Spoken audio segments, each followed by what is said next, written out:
पंचायत लोकसभा तक आप लोगों के लिए लड़ी है। जोरदार तालियों से स्वागत करें।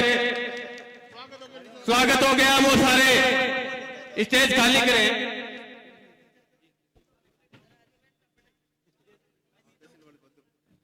एक नेताजी की तस्वीर राजेश जी व संदीप जी कपूरिया के द्वारा नेताजी को नेताजी की तस्वीर प्रदान की जाएगी।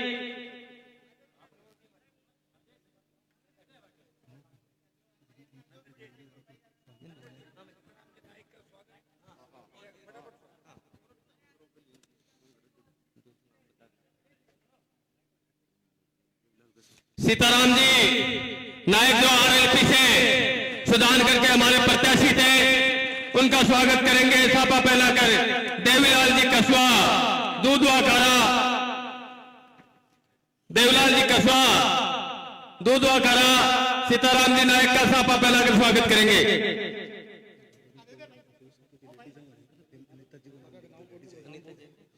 इंद्र बहन प्रिया जी मेघवाल का स्वागत करेंगे। अनिता जी स्वामी, अनिता जी सैनी स्वागत करेंगे प्रिया जी मेघवाल का, जो अंतर्राष्ट्रीय बॉडी बिल्डर है।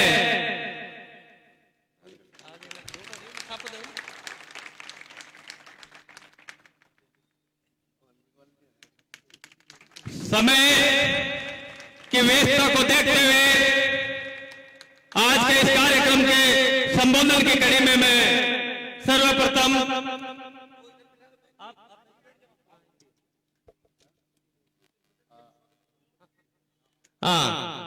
अब चोरू जिलाधीश अपनी ओर से हनुमान जी बेलीवाल का माला अर्पण कर मदन जी स्वागत करेंगे। हनुमान जी बेलीवाल का वह सापा पहनाकर स्वागत करेंगे। सापा आ गया ना।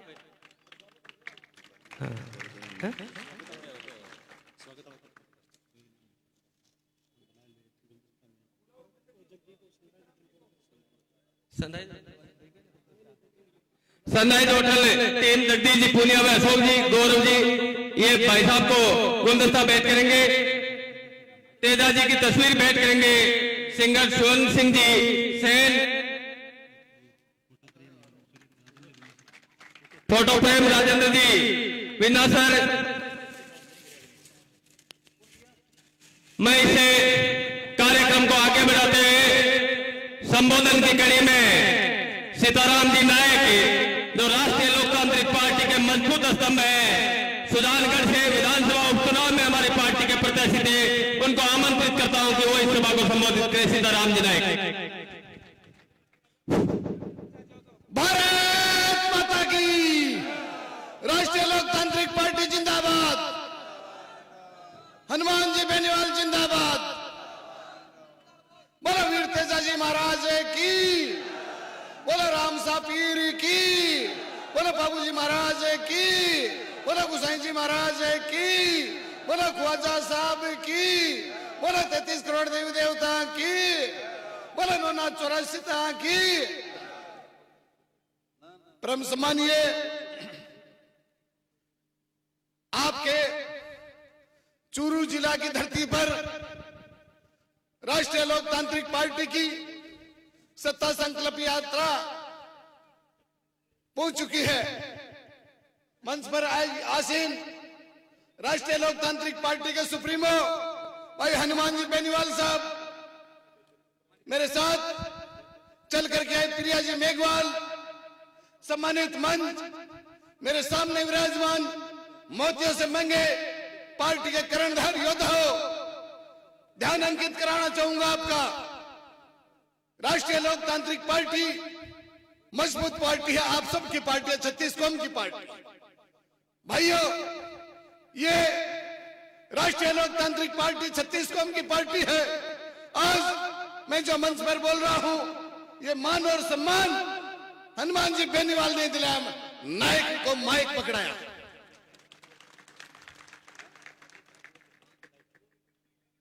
प्रिया जी मेघवाल जो पहलवान है वो भी हमारे साथ। ये राष्ट्रीय लोकतांत्रिक पार्टी की 36 कौम की हमारी अपनी पार्टी है मेरे दोस्तों। आप 75 साल तक कांग्रेस और भारतीय जनता पार्टी से पीड़ित रहे, एक दूसरे की लड़क निकालने में रहे। भाइयों, मेरे मुस्लिम भाइयों को कहना चाहूंगा और मेरे शेड्यूल कास्ट के भाइयों को कहना चाहूंगा, मेरे भाइयों, ये कांग्रेस पार्टी तो अपनी हो ही नहीं सकती, आज तक हमारा शोषण किया है, और भारतीय जनता पार्टी तो कभी नहीं हो सकती। मेरे सम्मानित साथियों, यहां से सांसद तो और भी जीत करके गए थे, परंतु मोदी के सामने इस प्रकार सांसद बैठते हैं जिस प्रकार बिल्ली के सामने कबूतर बैठते हैं। भाइयों, ये वही शेर है जो पार्लियामेंट में दौड़ता है, 36 कौम की आवाज उठाता, जिसका नाम हनुमान बेनीवाल है। मेरे साथ, मेरे सम्मानित साथियों, यह हनुमान बेनीवाल ही पिछले कुछ दिनों में, चाहे मटकी का मामला हुआ था, मटकी के मामले को लेकर के हत्या कर दी गई थी मेघवालों के बच्चे की। सम्मानित साथियों, वही मेरे राजपूत समाज के भाई संकट में थे। उस समय गैस सिलेंडर फटा था, 38 परिवार नष्ट हो गए थे। वो आवाज भी बुलंदी से हनुमान जी बेनीवाल ने पार्लियामेंट में उठाई कि आज हमारे बीच राजपूत समाज के हमारे भाई नहीं रहे। तो साथियों, कहना चाहूंगा आप सबको कि आप राष्ट्रीय लोकतांत्रिक पार्टी के हाथ मजबूत करें। मुस्लिम भाइयों से कहना चाहूंगा, मुस्लिम भाइयों, आज से पहले 2005 में एक कमेटी गठित, सत्सर कमेटी गठित की गई थी। सत्सर कमेटी का लाभ जो ऐसी में मिलता है वो मेरे मुसलमान भाइयों को ही मिले। कांग्रेस पार्टी ने उस फाइल को ही दबा दिया, और साथ में भारतीय जनता पार्टी वाले तो चाहते भी नहीं कि मेरे मुस्लिम भाई आगे आए। मुस्लिम भाइयों, मेरे शेड्यूल कास्ट के भाइयों, कहना चाहूंगा, वो अब टाइम आ गया है, गुलामी की बेड़ियों से मुक्त हो जाओ और राष्ट्रीय लोकतांत्रिक पार्टी के हाथ मजबूत करो, बोतल के निशान पर वोट देना। बहुत बहुत धन्यवाद, आपने मेरी बात सुनी, बहुत बहुत धन्यवाद, बहुत बहुत धन्यवाद। अंतर्राष्ट्रीय बॉडी बिल्डर है प्रिया जी मेघवाल, संक्षिप्त में अपना संबोधन दे। प्रिया जी मेघवाल। मंच पर उपस्थित अतिथिगण, सामने जो मेरे भाई बैठे हैं, उनको मेरा सादर प्रणाम। सबसे पहले नारा लगाऊंगी, जय जवान, जय भीम, जय भारत। सत्ता संकल्प यात्रा आपके शहर में लेके आए, इतना मान और सम्मान दिया है, उसकी सदा आभारी रहूंगी। अभी बस यही बात कहना चाहूंगी कि 70 सालों से इस सरकार ने बेटी और रोटी सड़क पे बिठा दी है, किसान रोड पे है, बेटियां रोड पे हैं, इज्जत तार तार कर दी है, हक अधिकार खा गई है। आज उसी सरकार का डंका बज रहा है। भाइयों, आज अभी जाग जाओ, देर नहीं हुई है। तन और मन तो बिक चुका है, जिस दिन जमीन बिक जाएगी उस दिन जमीर भी मर जाएगा। और अपने जमीर को अगर जिंदा रखना है तो आरएलपी को ज्यादा से ज्यादा संख्या में वोट दे और बेनीवाल भाई साहब को मुख्यमंत्री पद पे बिठाएं। ये एक दलित की बेटी की आवाज है, एक इंटरनेशनल खिलाड़ी की आवाज है, एक मेघवाल समाज की बेटी की आवाज है। आप लोगों से हाथ जोड़ के निवेदन है कि आप बेनीवाल भाई साहब को वोट देकर मुख्यमंत्री पद पे बिठाएं, वरना आपका जमीर भी मर जाएगा और आपका आत्मसम्मान भी गिरवी रखा रहेगा। उस दिन कुछ नहीं बचेगा। धन्यवाद। बहुत बहुत धन्यवाद। अब इस कार्यक्रम में आप लोगों को निमंत्रित करने वाले इस टीम के हिस्से की तरफ से दिनेश जी बामू को आमंत्रित करता हूं कि वो 2 संक्षिप्त शब्दों में भाई साहब का और इस टीम का स्वागत करें। दिनेश जी बामू। पहले तो सबसे पहले सभी ग्राम से पधारे हुए सभी बूढ़े और बुजुर्ग जवान सभी को राम राम। मेरा सभी लोगों से यही प्रार्थना है कि इस टीम का अभी स्तंभ इतना मजबूत नहीं बना पाए हम लोग चूरू में,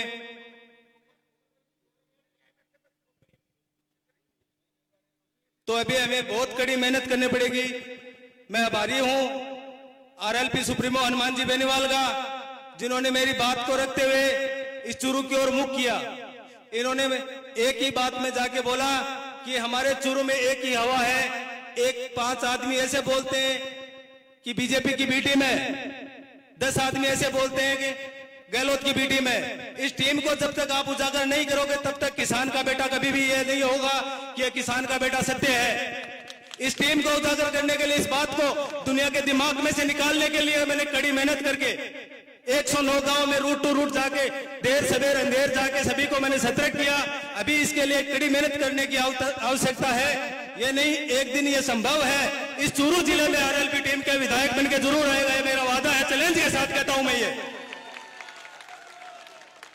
ये मेरा एक संपूर्ण वादा है, मेरा कठोर विश्वास है कि चूरू जिले के अंदर 6 की 6 सीटों पर आरएलपी एक दिन कब्जा जमाएगी। इसी शब्दों के साथ सभी का अभिवादन करना चाहता हूं। धन्यवाद।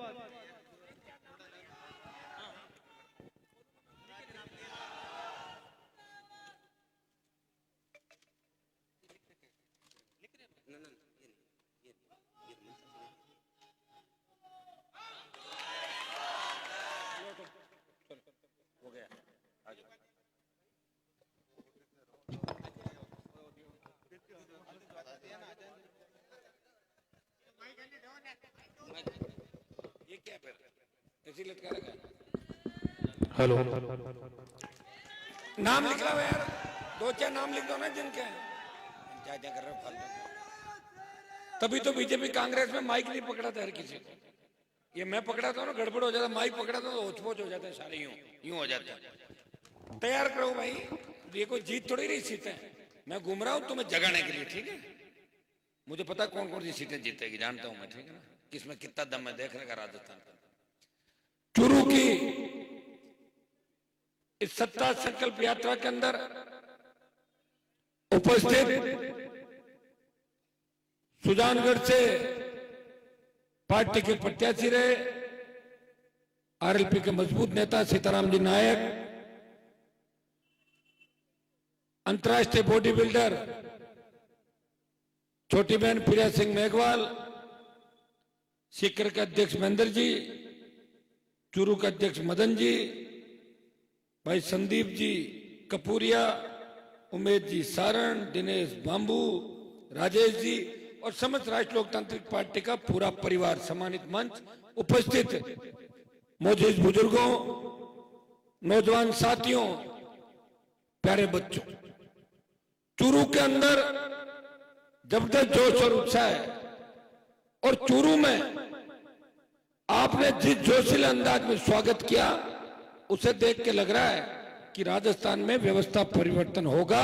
और सत्ता संकल्प यात्रा लेके जो मैं राजस्थान का निकला हूं उसमें चूरू जिले का बहुत बड़ा योगदान रहेगा। मुझे याद है कि सुजानगढ़ के अंदर जब आरएलपी चुनाव लड़ी थी और सरदार शहर के अंदर चुनाव लड़के जब वो 47,000 वोट लेके राजस्थान के अंदर आई थी, उस समय देश में बात चली कि अब वो दिन दूर नहीं जब राजस्थान में कांग्रेस बीजेपी को छोड़ के किसानों की नई पार्टी आरएलपी सत्ता के शिखर पे जाएगी। ये संदेश सरदार शहर की धरती से आपने दिया था। लेकिन भाइयों, इस बार आपको ये सोचना है,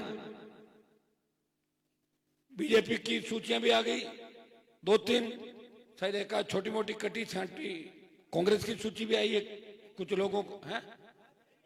हाँ आइए, मैं वो इसलिए है कि मैं भाग रहा हूं ना, आपके भी डरते हुए निकाल रही बीजेपी सूची।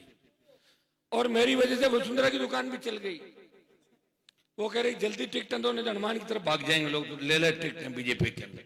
आप देखिए, मेरे नाम का डर दिखा के कांग्रेस को भी लोग डरा रहे हैं और बीजेपी को डरा, टिकट दे दो नहीं तो हनुमान की तरफ चले जाएंगे। और ऐसे लोग जो डरा के टिकट ले रहे हैं उनकी टिकट आप काट दो यहाँ पे। ये करोगे कि नहीं करोगे? कांग्रेस और भारतीय जनता पार्टी ने जो लूट खसोट इस राजस्थान में मचाई, और जिस जगह चूरू में मैं खड़ा हूं, मेरी लड़ाई अगर हुई है, मेरा संघर्ष है, तो चूरू जिले के किसान के बेटों की लड़ाई मैंने अपने गले के अंदर माला डाल के और राजस्थान के अंदर घूम रहा हूं। चूरू के जवान किसान की तकलीफ को हनुमान बेनीवाल ने नजदीक से देखा, इसलिए अलग पार्टी बना के राजस्थान में अलग जगह के निकला है। आप लोग मुझे ताकत देना, मैं विश्वास दिलाता हूं कि मारवाड़ के अंदर राष्ट्रीय लोकतांत्रिक पार्टी का तूफान चलेगा। चूरू और शेखावाटी के अंदर सुनामी बना दो, किसान का बेटा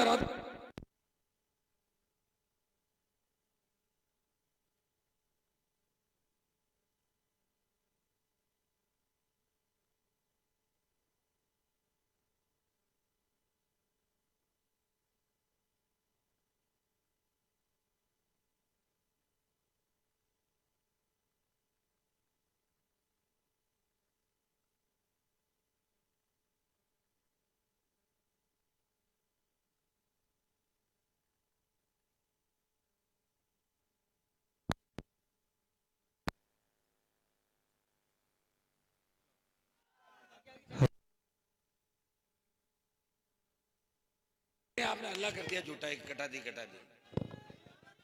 आज प्रदेश में सत्ता संकल्प व्यवस्था परिवर्तन की आवश्यकता क्यों पड़ी उसके बारे में बताना चाहूंगा आपको। सत्ता का संकल्प लेके हम चलेंगे और व्यवस्था बदलेंगे। कौन सी व्यवस्था बदलेंगे? आज हमारी छोटी बेटियां बहनें अकेली सड़क पे नहीं निकल सकती। दरिंदगी की जो घटनाएं राजस्थान के अंदर हो रही है, उत्तर प्रदेश से भी अपराध में हम नंबर 1 पे चले गए पिछले 25 साल के अंदर गहलोत वसुंधरा के गठबंधन का। दूसरा, डिग्री तो ले लेंगे लेकिन रोजगार नहीं है। बेरोजगार से तंग आके किसान के बेटे हाथ में बंदूक लेके तो अपराधी बन रहे हैं और ये आत्महत्या कर रहे हैं। अपराध के अंदर सबसे ज्यादा चूरू के अंदर आप देखोगे, राजगढ़ का इलाका, तारानगर का इलाका, चूरू का इलाका, जिस इलाके के अंदर एनकाउंटर की गूंज भी रही थी, जिस इलाके के अंदर किसान के बेटे को राजनेताओं के इशारे पे पुलिस ने जयपुर ले जाकर एनकाउंटर किया था, दारिया एनकाउंटर, याद करो उस एनकाउंटर को आप भाइयों। पुलिस के साथ साथ कई नेताओं को भी जेल जाना पड़ा था। उस समय मैं कहा था, मैं उन किसान के बेटे को, उस परिवार को न्याय दिलाने के लिए सड़कों पे और विधानसभा के अंदर संघर्ष कर रहा था। ये व्यवस्था में बदलनी है, हमें ये व्यवस्था बदलनी है कि कर्जे के बोझ के तले किसी किसान को आत्महत्या नहीं करनी पड़े। थाने तहसील में कोई किसान फटी धोती और फटी जूती के अंदर जाए, उसका सम्मान हो। थानेदार तहसीलदार बोले बाबा चाय पियोगे, कोल्ड ड्रिंक मंगाओ। ये व्यवस्था राजस्थान के अंदर मैं चाहता हूं कि अपराधी भूमिगत हो जाए, वो समाधि ले ले। कानून का ऐसा भय इस राजस्थान के अंदर होना चाहिए। थाने के बाहर लिखा होता है अपराधियों में डर, आम जन में विश्वास। उल्टा हो रहा है, आम जन में डर और अपराधी बियर की बोतलें खोलते हैं थानों के अंदर। ये हालात है भाई राजस्थान के। कौन ठीक करेगा इस राजस्थान को, बताओ मुझे। अब कोई लोक देवता तो आएंगे नहीं। ये बालाजी महाराज की धरती है, वीर तेजाजी की धरती है, राम साहब पीर की धरती है। उठो, आपके अंदर वो मजबूती है। सरदार साहब सुजानगढ़ के अंदर आपने मजबूती दिखाई थी। ये अभी भैया बाबू जी कह रहे थे कि एक दिन चूरू की सीट जीतेंगे। क्या 200 साल बाद जीतोगे? क्या मैं रहूंगा ही नहीं, किसके लिए जीतोगे? अरे अब की बार जीतो 23 के अंदर चूरू की सीट। अकेला लड़ रहा हूं भाई राजस्थान को बचाने के लिए। बहुत से डोरे डाले कांग्रेस ने, बीजेपी ने, उनके चक्कर में नहीं चढ़ा क्या? न एनडीए में हूं, न आईएनडीआई, कथित आईएनडीआई के अंदर एक व्यक्ति जो किसानों के सम्मान की लड़ाई लड़ रहा है। जब हरियाणा, उत्तर प्रदेश, पंजाब के अंदर किसानों का आंदोलन चला, मोदी तीनों कृषि का काले कानून लेकर आए। उस समय सारे किसान नेता मेरे पास है, उन्होंने कहा कि राजस्थान में हलचल नहीं। हनुमान जी, आप किसान के बेटे हो, अगर आप मोदी की सत्ता छोड़ दो तो किसान बिल वापस हो सकते हैं। भाइयों, एक मिनट भी नहीं सोचा, किसान का बेटा हूं। जब उनको तकलीफ के अंदर देखा, हनुमान बेनीवाल ने मोदी की परोसी हुई थाली को ठोकर मार के NH8 जाम किया और 70 दिन सड़क पर। देश का कोई सांसद बेटा, वो नागौर का सांसद था, चूरू का सांसद भी किसान का बेटा है, झुंझुनू भी किसान का बेटा है, सीकर भी है। छोड़ी क्या किसी ने पार्टी? आए क्या सड़क पे कोई? और जब अग्निपथ आया, जब सेना को ठेके पे दे दिया, जिस धरती पे मैं खड़ा हूं, चूरू, सीकर, झुंझुनू, यहाँ के नौजवानों ने, हमारे छोटे भाइयों ने सेना में रहते हुए बहुत बड़ी शहादत दी। सुभाष चंद्र बोस की आजाद हिंद फौज के अंदर भी शेखावटी के जवान मिला करते थे। 1947, 45, 44 की बातें। भाइयों, उस जगह किस तरह राजनीति हावी हो गई। वोट हमारा, नेता दूसरे बन के जा रहे हैं। कब संभलोगे? मैं कह रहा हूं काम निकाल लो, कोई दिक्कत नहीं। कांग्रेस से भी काम निकाल लो, बीजेपी से भी निकाल लो, दिमाग से समझदार बनो और वोट राष्ट्रीय लोकतांत्रिक पार्टी को डाल दो।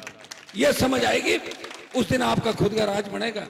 आप तो ट्रांसफर पोस्टिंग के लिए गिड़गिड़ाते रहते हो जाके, मेरी ट्रांसफर करा दो, मेरी ट्रांसफर करा दो, मंत्री जी मेरी ट्रांसफर करा दो, मंत्री जी ने अस्पताल में दिखा दो, तो अपना भी देखा डॉक्टर, मंत्री जी का खुद सुई लगाएगा क्या? ये काम आपको करना मेरे भाइयों। ठगी का शिकार मत बनो। मैं ये व्यवस्था बदलना चाहता हूं, मैं पूरा राज आपको देना चाहता हूं। मैं चाहता हूं पूरा राज आपका हो, जहां फ्री बिजली हो, माइनिंग आपकी खुद की हो। बजरी, किस तरह बजरी माफिया पनपा राजस्थान में, कोई बोला क्या बजरी माफिया खिलाफ? एक व्यक्ति ने लड़ाई लड़ी, 12 रैली करी और बजरी माफिया को फुल कर दिया, भगा दिया बजरी माफिया को। हनुमान बेनीवाल ने भगाया। आज मोदी बार बार राजस्थान आ रहे हैं, क्या गहलोत के डर से थोड़ी आ रहे हैं? आरएलपी के डर से। ये लिस्टें जारी हो रही है आरएलपी के डर से। किसने पैदा किया आरएलपी का डर? हनुमान बेनीवाल ने।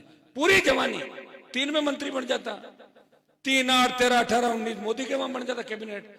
लोग मंत्री जी कहते, मेरे पीछे भी घूमते। मैंने पूरी जिंदगी जवानी तुम्हारे नाम समर्पित किया, कौम और किसान के नाम। अब भी नहीं सुधरोगे, मेरा कोई ज्यादा फर्क नहीं पड़ने वाला। सीटें तो आएगी इस बार आरएलपी पार्टी की, लेकिन तुम चूक जाओगे। तुम याद करोगे जब रिजल्ट आएंगे कि काश हमारी सीटें भी आरएलपी पार्टी की आती, उस समय सोचोगे। ले उठो, ये मत देखो कि बीजेपी ने उसको दे दिया टिकट। तुम्हें क्या करना बीजेपी कांग्रेस से? अगर बीजेपी का तुम्हारा उम्मीदवार जीत भी जाएगा तो उसको मोदी के वहां गोदी में, और वसुंधरा या 12 दूल्हे घूम रहे उनकी गोदी में बैठना पड़ेगा जाके। तुम्हारा नहीं होगा, वो वही जयकारा लगाएगा जो भारतीय जनता पार्टी बोलेगी। और कांग्रेस जो जीतेगा वो गहलोत का जयकारा लगाएगा, या प्रियंका या पप्पू का जयकारा लगाएगा। आपका जयकारा कोई नहीं लगाएगा। किसान कौम की बात कोई नहीं करेगा। भाइयों, समझ के साथ आगे बढ़ो। देखिए, कांग्रेस टिकटें बांट रही, बीजेपी भी बांट रही है। मेरी टिकटें मुझे ही बांटनी है, आपको पूछ के बांटूंगा टिकटें। मैं तो टिकटों की सूची में ही जारी कर देता, मुझे कौन मना कर? 25-30 की तो कर ही देता पहले, फिर 30 की और कर देता। लेकिन मैं सत्ता संकल्प यात्रा के लिए निकला हूं। कहीं ये नहीं हो जाए आप सोच रहे हो हनुमान जी तो मारवाड़ में निकाल नहीं यात्रा।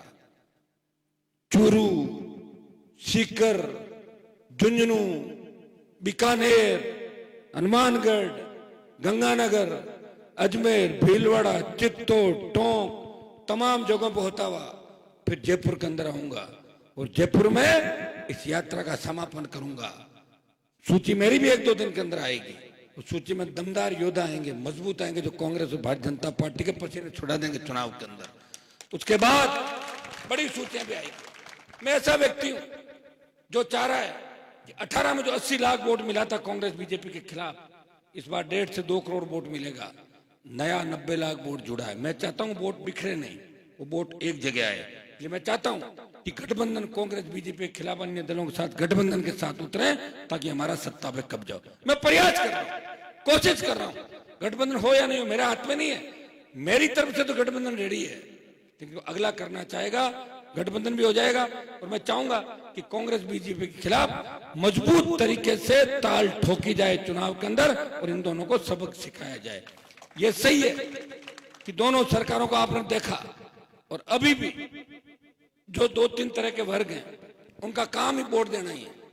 कई लोग वोट देने के लिए धरती पे आते हैं।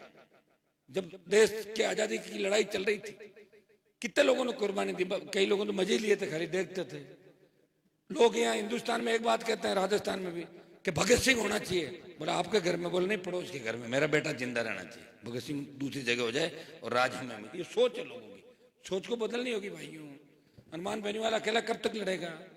मुझे सेकंड तैयार योद्धा चाहिए जिनके लिए मैं वोट मांग सकूं राजस्थान के अंदर। पहले के नेताओं ने अगर झंडा दिया होता तो आज मैं अकेला थोड़ी घूमता। मैं 20 साल पहले वो झंडा पकड़ लेता, सत्ता के अंदर आपकी एंट्री करा देता। झंडा भी नया है, चिन्ह तो पुराना आपका, वापस बोतल ले आया था जो छीन के भागे कांग्रेस बीजेपी वाले। और डंडा, झंडे के साथ डंडा भी आपको दिया, रही। और हर जगह बात चली, दलित, शोषित, पीड़ित, मुस्लिम, ओबीसी, हर एक व्यक्ति ये बात करता है। ब्राह्मण, बनिया, राजपूत भी ये बात करता है कि हक की लड़ाई अगर कोई लड़ता है, अन्याय के खिलाफ जब सब दरवाजे बंद होते हैं, तो हनुमान बेनीवाल और आरएलपी का दरवाजा खुला मिलता है, वहां से न्याय मिलता है। ये आपने लोकसभा के अंदर भी देखा था, विधानसभा के अंदर भी मेरे तीनों योद्धा किस तरह कांग्रेस और बीजेपी के खिलाफ लड़ रहे थे। जब पेपर लीक की घटनाएं हो रही थी, बजरी माफिया का आतंक था, जब राजस्थान के अंदर दलित युवती का वीडियो आया, उसमें मैं लड़ा था सड़कों पे, मेरा चालान हुआ था, मुकदमा मेरे पे दर्ज हुआ था। एक नहीं 100 संघर्ष मेरे बता दूंगा इस राजस्थान के अंदर। हुंकार के माध्यम से स्टेट हाईवे टोल फ्री कराए, 5 horse पावर की बिजली माफ कराई, और कर्ज माफी का आंदोलन को देश के अंदर अगर हवा दी तो नागौर सांसद की, नागौर की हुंकार, बाड़मेर की हुंकार ने, मंदसौर में एमपी में किसानों ने बड़ा आंदोलन किया, सीने पे गोलियां खाई और कर्ज माफी की बात देश में चली। अब बीजेपी कांग्रेस को कह रही है तुम कर्जा माफ करो, कांग्रेस कह रही तुम करो। कर्जा माफ तो होगा, किसी न किसी को करना होगा, बात तो चली।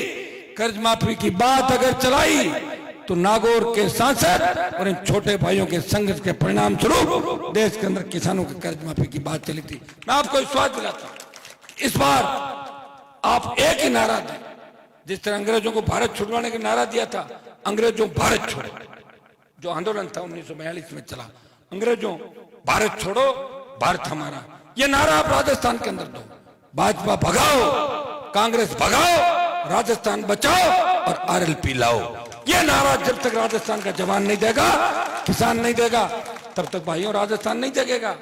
हम ही वो लोग हैं, हमारे बुजुर्गों ने सादत दी थी, चाहे जागीरदारी प्रथा का अंत किया, सामंती ताकतों से लड़े, लेवी को वापस करवाया और किसान आंदोलन में मोदी को झुकाया, प्रदेश की सरकारों को झुकाया, तो इसी कौम ने झुकाया, किसान कौम ने झुकाया। मुसलमान और शेड्यूल कास्ट के भाइयों को साथ ले लो, 36 कौम आने को तैयार है लड़ने के लिए, योद्धा बनके, रक्षक बनके आगे की तरफ चलो, अपने आप लोग पीछे हो जाएंगे। आप सबने सम्मान दिया, ऐतिहासिक कार्यक्रम चूरू के अंदर कराया। दोबारा जब प्रत्याशी उतारूंगा तो हेलीकॉप्टर से बोट